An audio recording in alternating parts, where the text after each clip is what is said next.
The gentleman from Alexandria, Mr. Levine. Thank you, Mr. Speaker. Speaking to the bill. The gentleman has the floor. Thank you, Mr. Speaker. Ladies and gentlemen of the House, I see three major problems with this bill. The first is it harms law enforcement. Now, law enforcement comes in this chamber all the time, and we give them standing ovations, and they deserve it. What this bill says is that law enforcement shall not have information they need that can save their lives. It also prohibits it being used in a criminal investigation. Now, I know there are people who believe that guns everywhere is a good thing.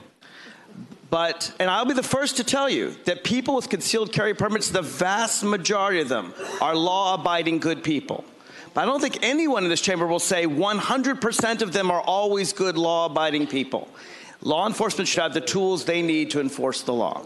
Number two, I know there's some that are going to say, this doesn't harm Virginia law enforcement. This harms law enforcement in other states.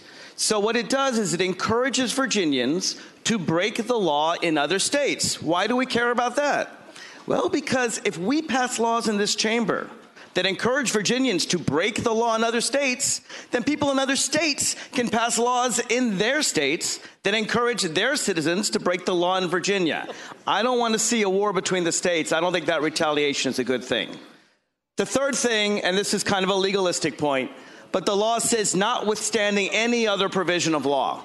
Now, we passed something with that language yesterday, notwithstanding any other provision of law. And when you think about it, it's like a super law. It means this law matters more than every other law in the books. And logically, you can't do that more than once. I don't know what happens when two bills say notwithstanding any other law. When those two laws confront each other, I guess a judge will have to work it out. I think it's badly drafted. I encourage members to oppose the bill. Thank you, Mr. Speaker.